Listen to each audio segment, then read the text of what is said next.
ಏನು ದೂರು ನೀಡಿದ್ದಾರೆ ಅದರ ಆಧಾರದ ಮೇಲೆ ತಿಲಕವಾಡಿ ಪೊಲೀಸ್ ಠಾಣೆಯಲ್ಲಿ ಬರ್ಡ್ಸ್ ಆ್ಯಕ್ಟ್, KPID ಆ್ಯಕ್ಟ್ ಮತ್ತು ಭಾರತೀಯ ನ್ಯಾಯ ಸಂಹಿತ ಇವರದು ಸೆಕ್ಷನ್ ಅಡಿಯಲ್ಲಿ ಪ್ರಕರಣ ದಾಖಲು ಮಾಡಲಾಗಿದೆ.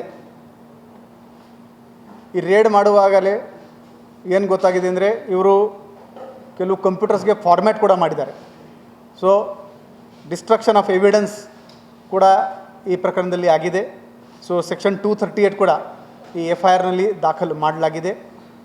ಈ FIR 3 company, Adityaraj Capitals, Adityaraj Global Communities, Adityaraj Securities ಮತ್ತು 6 ಆಫೀಸ್ ಬೇರರ್ಸ್ ಮತ್ತು ಇತರರು ಈ ಥರ ಪ್ರಕರಣ ದಾಖಲು ಮಾಡಲಾಗಿದೆ. ಮೇನ್ ಆರೋಪಿ ಬಾಲರಾಜ್ ಮಾನೆ CEO, ಇವನು ಆಬ್ಸ್ಕಾಂಡಿಂಗ್ ಇದ್ದಾನೆ. ಅವನಿಗೆ ಹಿಡ್ಕೊಳ್ಳೋಕ್ಕೆ ನಾವೊಂದು ವಿಶೇಷ ತಂಡ ಕೂಡ ರಚನೆ ಮಾಡಿದ್ದೀವಿ. ಇಲ್ಲಿವರೆಗೆ ಈ ಕಂಪನಿ ಬಗ್ಗೆ ನಾವು ಏನೇನು ಮಾಹಿತಿ ತೊಗೊಂಡಿದ್ದೀವಿ ಅದರ ಪ್ರಕಾರ ಈ ಕಂಪನಿ RBI ಜೊತೆಗೆ ರಿಜಿಸ್ಟರ್ಡ್ ಇಲ್ಲ, ಸೇಬಿ ಜೊತೆಗೆ ಕೂಡ ಈ ಕಂಪನಿ ರಿಜಿಸ್ಟರ್ಡ್ ಇಲ್ಲ.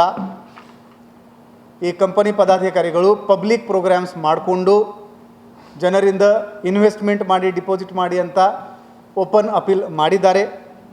ಇವರು ಇನ್ವೆಸ್ಟ್ಮೆಂಟ್ ಮಾಡಿದ ಮೇಲೆ 5% ಪ್ರತಿ ತಿಂಗಳು ರೇಟ್ ಆಫ್ ರಿಟರ್ನ್ದು ಪ್ರಾಮಿಸ್ ಒಂದು ಅಗ್ರಿಮೆಂಟ್ನಲ್ಲಿ ಮಾಡಿದ್ದಾರೆ. ಈ ಎಲ್ಲದರಿಂದ ನಮ್ಮದು ಬರ್ಡ್ಸ್ ಆ್ಯಕ್ಟ್ದು ಮತ್ತು KPID ಆ್ಯಕ್ಟ್ದು ಎಲ್ಲ ರಿಕ್ವೈರ್ಮೆಂಟ್ ಫುಲ್ಫಿಲ್ ಆಗುತ್ತೆ. ಮೋಸ 1 ಕೋಟಿ ರೂಪಾಯಿದು ಇದೆ ಅಥವಾ 10,000 ಕೋಟಿ ರೂಪಾಯಿದು ಇದೆ, ಅದು ಇಂಪಾರ್ಟೆಂಟ್ ಇಲ್ಲ. ಮೋಸನೇ. ಅವರು ಜನರಿಗೆ ಕೊಡ್ತಾಯಿದ್ರು, ಕೊಡ್ತಾ ಇರಲಿಲ್ಲ, ಅದು ಕ್ವೆಶ್ಚನ್ನಲ್ಲಿ ಇಲ್ಲ. ಈ ಥರ ದೇಶದಲ್ಲಿ 1 ಇಲ್ಲ, 3 ಇಲ್ಲ, 2 ಇಲ್ಲ, ನೂರಾರು ಪ್ರಕರಣಗಳು ಆಗ್ತಾಯಿವೆ. ಎಲ್ಲಿ ಅವರು ಸ್ಟಾರ್ಟಿಂಗ್ನಲ್ಲಿ ಎಲ್ಲ ರಿಟರ್ನ್ಸ್ ಚೆನ್ನಾಗಿ ಕೊಡ್ತಾರೆ ಮತ್ತು 1 ಫೈನ್ ಡೇ ಎಲ್ಲ ಮ್ಯಾಕ್ಸಿಮಮ್ ಡಿಪಾಸಿಟರ್ಸ್ ಸೇರಿದ ಮೇಲೆ ಸಾವಿರಾರು ಕೋಟಿ ತೊಗೊಂಡು ಅವರು ವಿದೇಶಕ್ಕೆ ಓಡಿ ಹೋಗ್ತಾರೆ. ಇದರಲ್ಲಿ ಈ ಮೇನ್ ಆರೋಪಿ ಮೇಲೆ ನಾವು ಲುಕ್ಔಟ್ ಸರ್ಕ್ಯುಲರ್ ಕೂಡ ಇಶ್ಯೂ ಮಾಡಿದ್ದೀವಿ. ಅವನಿಗೆ ದೇಶ ಬಿಡಲಿಕ್ಕೆ ಆಗಲ್ಲ, ಬೇಗನೆ ಅವನಿಗೆ ದಸ್ತಗಿರಿ ಮಾಡ್ತೀವಿ. ಇಲ್ಲಿವರೆಗೆ ಬಂದ AC ಅವರು ಏನು ರಿಪೋರ್ಟ್ ಕೊಟ್ಟಿದ್ದಾರೆ, ಅಸಿಸ್ಟೆಂಟ್ ರಿಜಿಸ್ಟ್ರಾರ್ ಅವರು ಏನು ರಿಪೋರ್ಟ್ ಕೊಟ್ಟಿದ್ದಾರೆ, 6,500ಕ್ಕಿಂತ ಜಾಸ್ತಿ ಡಿಪಾಸಿಟರ್ಸ್ ಬಗ್ಗೆ ಮಾಹಿತಿ ಸಿಕ್ಕಿದೆ ಮತ್ತು 50 ಕೋಟಿಗಿಂತ ಖಂಡಿತವಾಗಿ ಇದು ಜಾಸ್ತಿ ಪ್ರಕರಣ ಇದೆ.